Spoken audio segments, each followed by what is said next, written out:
Ashama akkam jirtu nagaan waaqayyoo bakka afaala jirtan hundumatti isiniif baay'atu nagaa jirtu kun Aroo TVdha. Aroo TV guyyaa irraa sagantaa tokkoon qabadheetii dhufe. Iccitiin maalidha? Iccitii dhokataa jira? Iccitii dhokate kun immoo maali? Akkamitti mul'achuu danda'e?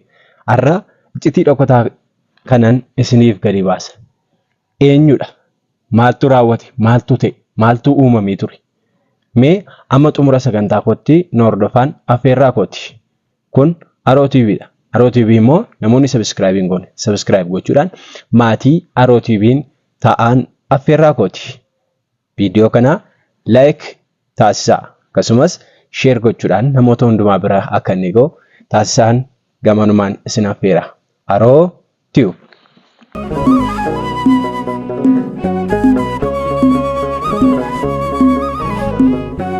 Tolee daawwattootaa fi hordoftootaaf kabajamtootaa jaallatamtootaa Aroo TV maatii koo kan taatan marti keessan guyyaa har'aa sagantaa tokkotan qabadhee dhufe. Sagantaan kunis iccitii wayitu jira. Iccitiin kun immoo maalidha? Maaltu uumame? Maaltu ta'e kan jedhudha. Egaan innis yeroo darbee manni kiristaanaa keenyaa Ortodoksii Tawaahidoo akka Oromiyaatti rakkoon gurguddaan jiraata. Rakkoon gurguddaan kun mana kiristaanaa keenya keessatti immoo uumamaatiiti jira.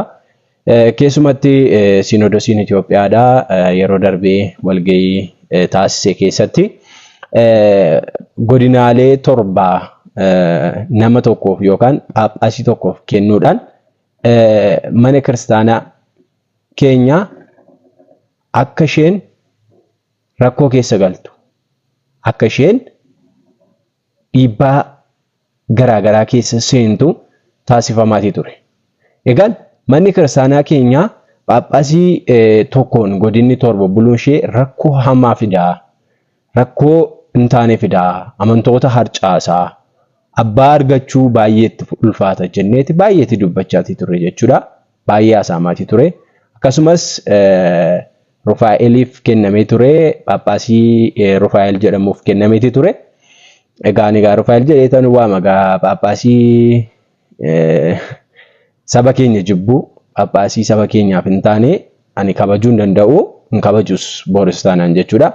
Maaliif warra nu gurguru, warra nu bitu, warra nu bitee nu garboomsuu barbaadu wanta ta'aniif ani immoo isaaniif kabajan kennu.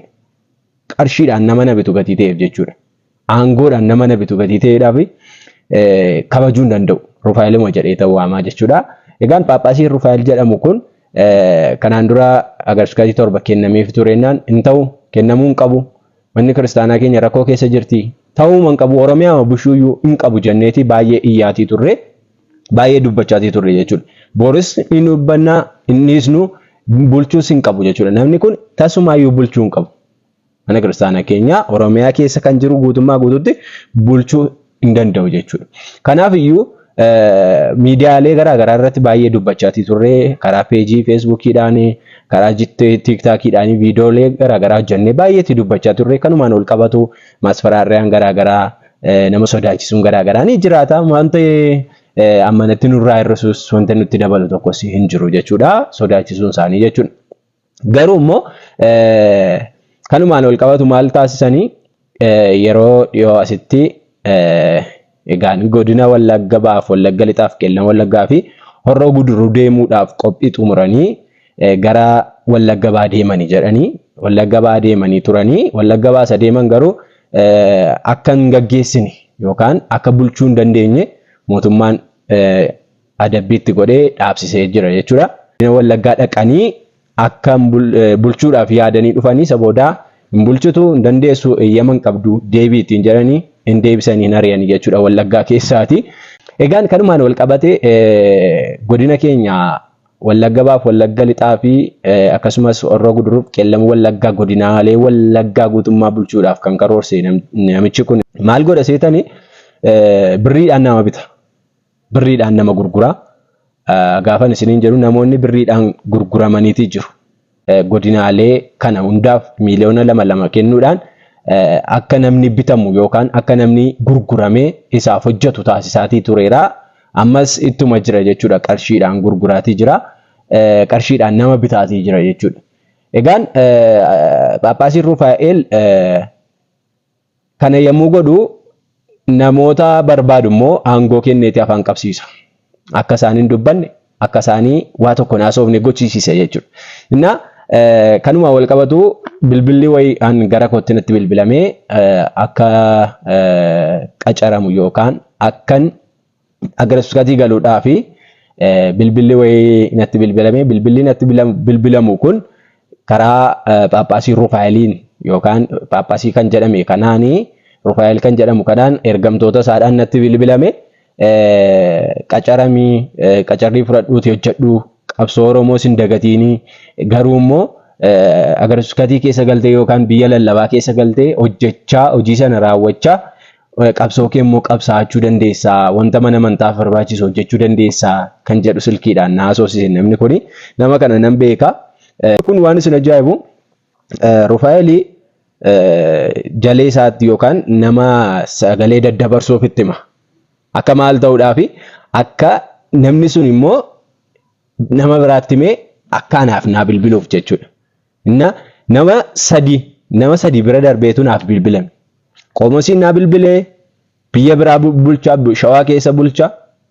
Shawaa keessa bulchaa namni sun naa bilbilee Wallaggaa magaalaa Gimbii irra ture namni suni baay'een kabajan ture baay'een jaalladhan ture lallaba isaallee baay'een jaalladha ture nama sana qoomosii sana baay'een kabajan ture dhugaan isinitti hima garuu akkan gurguramuudhaaf yookaan akkani Rufaa'eliif bitamee hojjedhuudhaaf akkani ajaja isaa jala buluudhaaf agarsiisatii galiitii hojjedhu naan jedhan ana qofa miti faarfataa Gammachiis obboleessa koo hiriyaa koo kan ta'e isallee akka inni bitamuudhaaf isattis ittimi lamaan keessanuu qacaramaati hojjechaa hojii keessan hojjechaati ummata keessan tajaajiluu dandeessu ummata keessan bu'aa buusuu fi dandeessu yoo keessa galtan hojii guddaa hojjettu nuun jedhani sobeen egaa silkii irraa haasaa fudhachuu fedheen ishiin jedheeni silkicha isiniif hambana.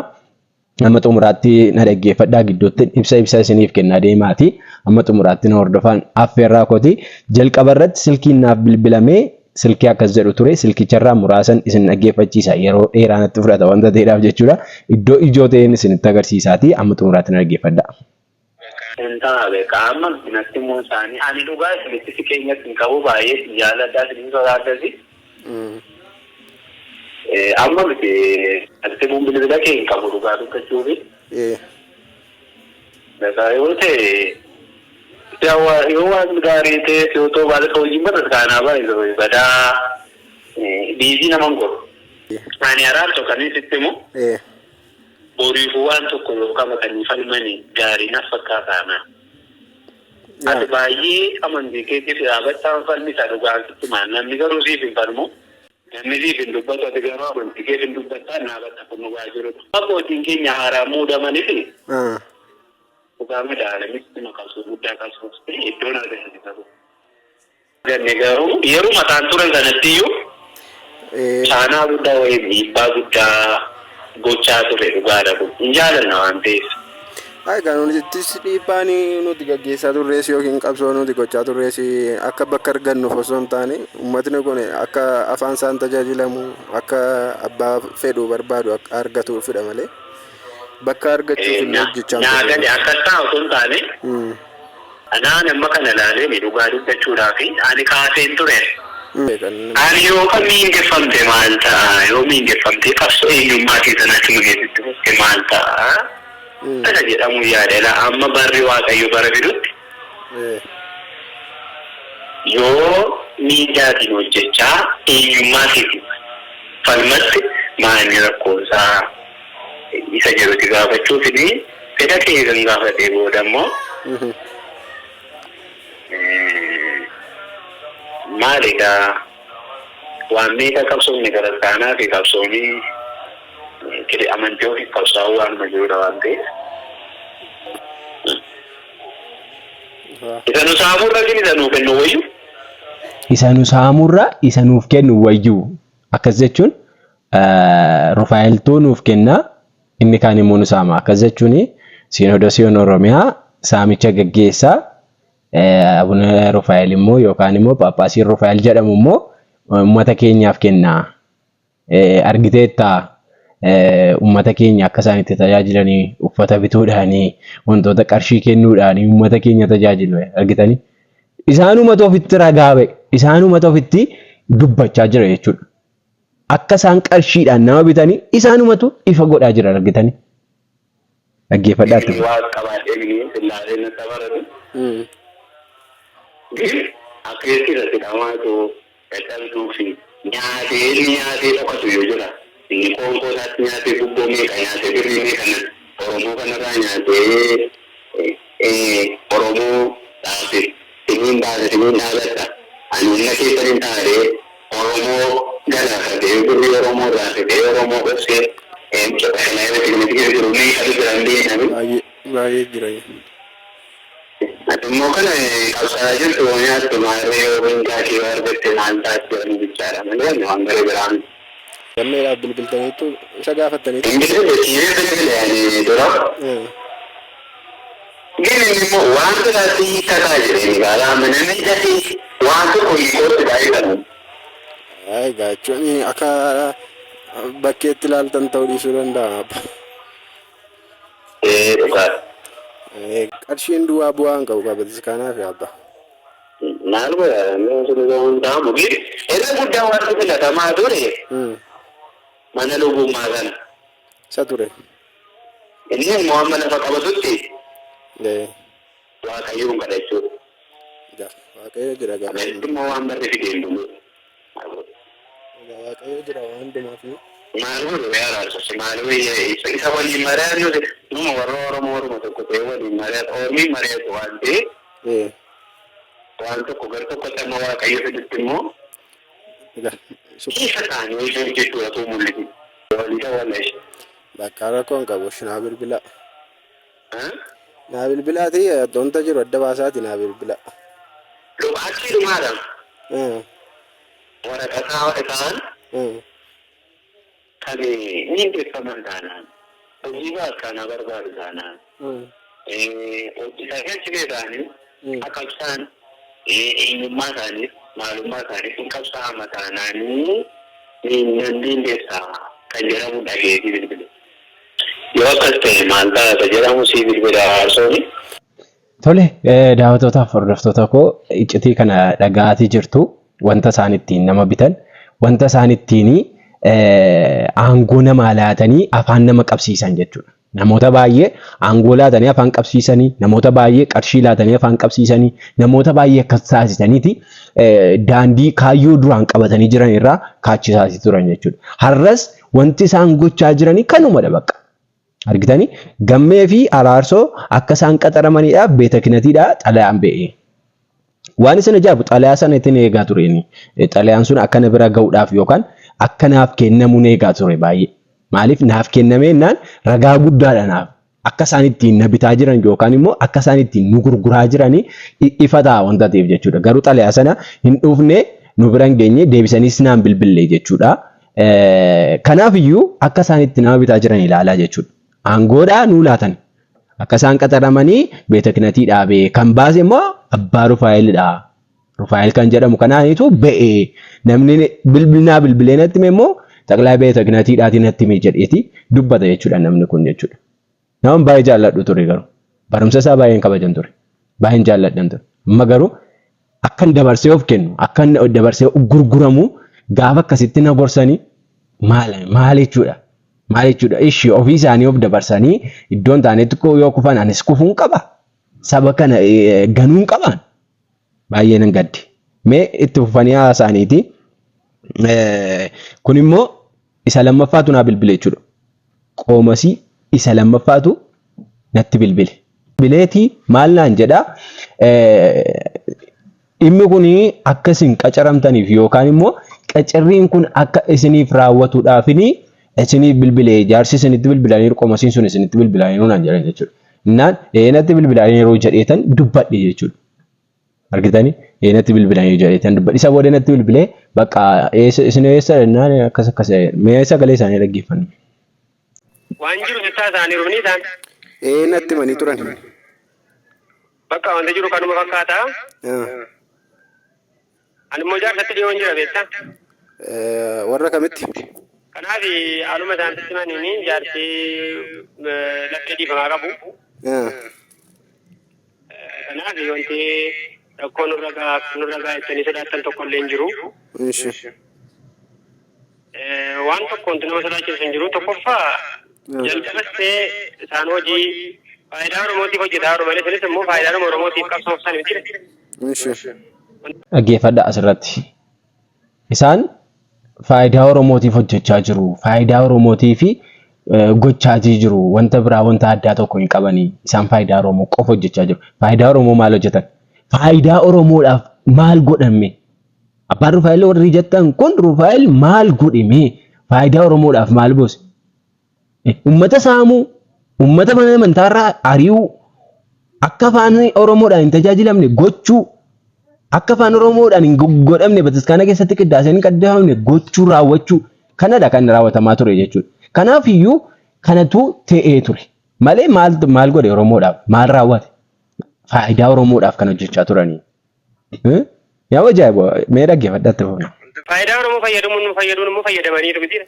Naa kanadha ofis wareeganii yoo ta'e of duuti sabni dhufutti wantum duuka amantaadha. Zuro Oromoodhaaf duwwaa osoo hin taane amantaa hundi jedhamu immoo jira miti. Kanadha isaan waan jiru hundumaa anatu itti mii jedhee taasa'ee.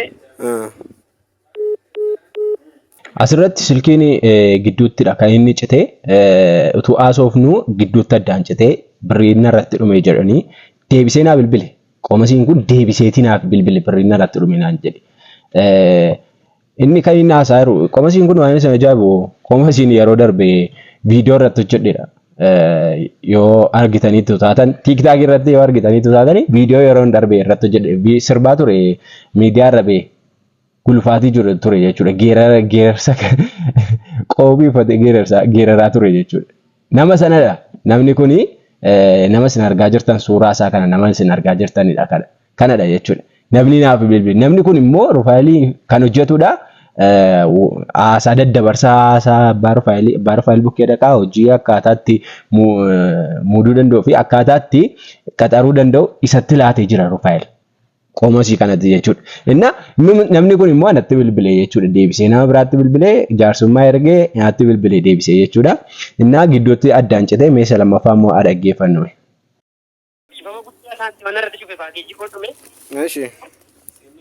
Dhiifama guddaa wanti jiru kanadha waan jiru hundumaa isaan taasisanii irratti fakkaata lamaan keessan iyyuu jaarsi qaxaruu barbaadu waan ta'eef. Kun immoo waa biraa miti. Lamaan keessan iyyuu anaaf gamme. Bilisoo koo faarfataa gammachiisii wajjin isin qaxaruu barbaadu laphee dhiifamaa qabu isiniif dhiifamanii taasisu wanta isin dura Abbaa Rufaa'el irratti dubbachaa turtan Abbaa Rufaa'el arrabsaa turre jechuun arrabsoo likki isaaniitti hima turre miti maal akka isaan ta'an maal akka isaan gochaa turan itti hima turre kun ergaxanyaadha. Kanaafuu dhiifama isiniif taasisu isaan laphee dhiifamaa qabu. Kanaaf isin lamaaniin qaxaruu barbaadanii. Isin eessarraadha kan isin bilbilaa jirtan? Isin eessarraadha kan isin bilbilaa jirtanii? Eessarraadha kan isin bilbilaa jirtanii isinii? Sagaleen kee maal jedhaa? Isin eessarraadha kan isin bilbilaa jirtanii? Finfinneen jiran. Haa Finfinnee jirtu? Eeyyee. Maalirra hojjettu isin achiiti? Ani immoo kutaa Gadaamaa irra hojjedha mana lubummaa keessa. Haa. Beeta Ganatii jechuudha. Beeta Ganatii keessa. Kutaa Gadaamaa irra hojjedha mana lubummaa keessaa Beeta Ganatii Itoophiyaa keessaa mana lubummaa kutaa Gadaamaa irra hojjedha. Kutaa Gadaamaa jechuun gadaamii yookaan kaawwala hundaa kan to'atu kan gaggeessu jechuudha.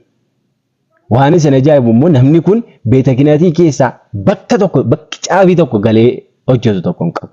Soba mana ga'uuf sobee darbe. Soba hin taane sobee darbe. Ammana sobu utuu mateeyyuu ammoo kana sobu. Sobduu duwwaa. Ilaalaa akka isheen itti sobdu. Masqalii baatte. Fannoo baatte. Dhugaadha. Nan beeka gatii hin deefidha. Eenyu duukaa kan hojjechaa jiru. Ergamtuu Abbaa Rufaa'elidha. Ergamaa Abbaa Rufaa'eliif kan ergamuudha. Jaleedha. Jala fiigaan akkamitti intinaarraa hojjedha. Eenyuun goyyomsee darbuuf dhaggeeffadhaatti. Ishi. Innaa wanti jiru kana fakkaataa siin jedhe. Amma wanticha akkamitti gochuu barbaadan isaan? Maayete? Akkamittiin raawwachuu barbaadan isaanii? Akkam echi naan galle. Gaafan jedhu kan raawwachuu barbaade kan qacarsiisuu barbaade eenyuudhaan jedhe. Kan qacarsiisuu barbaade eenyuudha? Isinii immoo? Maali kanuma baaphaasiin godina keessa irratti ramadaman inni qabu. Bara Faayil jechuudha. Isaanumatu qacarsiisuu barbaade. Isaanumatu qacarsiisuu barbaade. Yaada akkasiitu jira beektaa yaada akkasiitu ka'ee jennaan dursa isaan sanatti himame beektaa dura. Isaan sun monaa dawwanii itti dhiyoo jirta waan ta'eef qunnamsiisii minaaman kan jedhu naa kaasan ijaas. Isaan sun jechuun isaan shaashamannee jiran.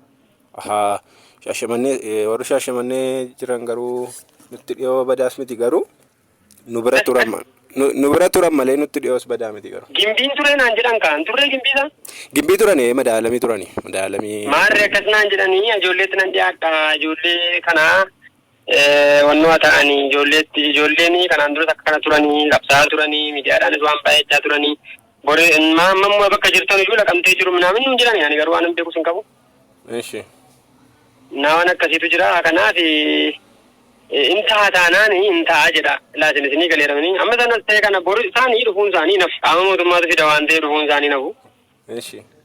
Intaa taanaan intaa jedha intaa jedhu intaa sin jedhu inta'u sin jedhu maaliif haasaan ganaa sirkaa baafadha wanta ta'eef. Kanaafiyyuu inta'u jennaani achumatti haasaa dhaaba achumatti xumura haasaa kanaafuu inta'us intaa sin jenneen. Ganaan haasofsiisa wanta ta'eef jechuudha. Inni biraa immoo dirqaman dhufu qaama mootummaadhaanii ajjabamanii dhufu wanti intinaa ta'u tokko kan biraa kana booda hin jiru. Eengadda wallagga gabaasa dhufanii deebisanii galchan mootummaa amatu deebisee galche. Eeyyamaa ala dhuftee wanta ta'eef deemi bakka kana gadhiisittiin jedhanii gadhiisisanii deeman jechuudha. Qaama mootummaadhaan sobuma hin taaneen sobiiname sobduu duwwaa dhaggeeffadhaatti fafaati. Manaati. Yaada jechuu barbaade. Ati eenyudha? Ammoo? Eenyu isinii laatan silkii? Ani gammee naan jedhanii gammee fi araarsoo jedhanii araarsoon illee hin beekanii gammee garuu siinsi beeka garuu. Miidiyaa irratti moo?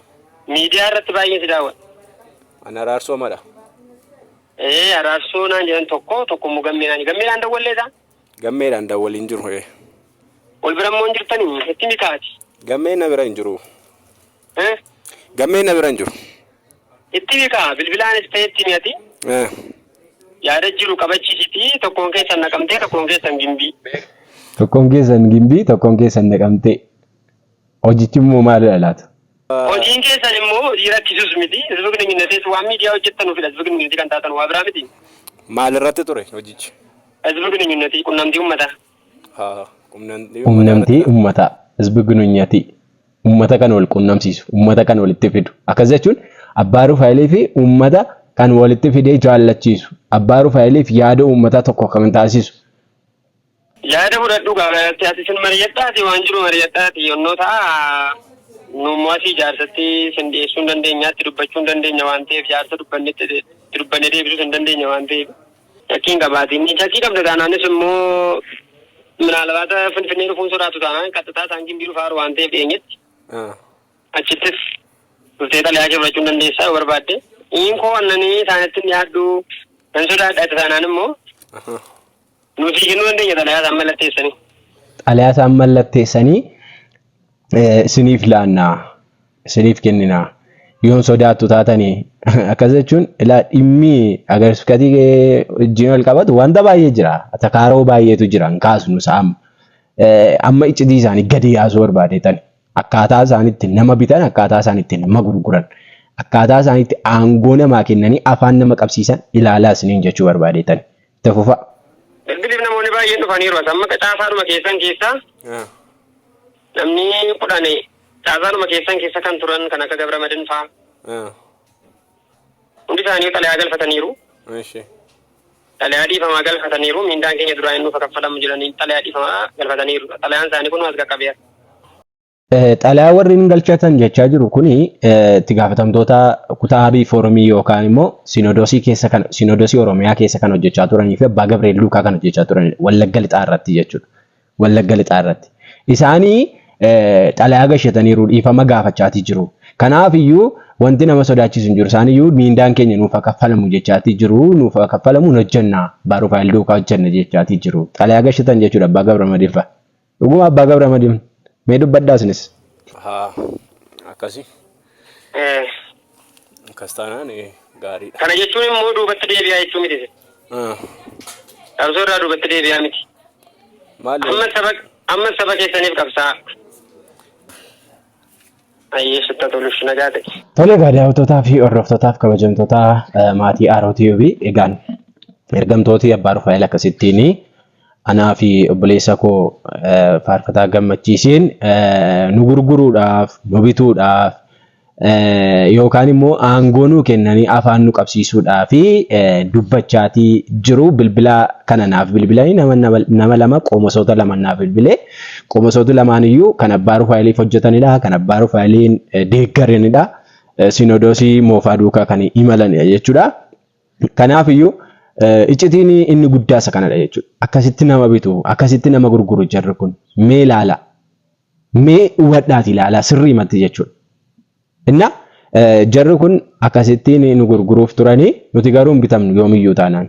Ani silkii booris taanaan namni natti bilbilu garraamii ta'e naasaan maaliif waan baay'ee na baafadha, waan baay'een keessaa luqqifadha keessaa gatii ta'eef jechuudha. Booris akkasitti haasaa araarsoodha.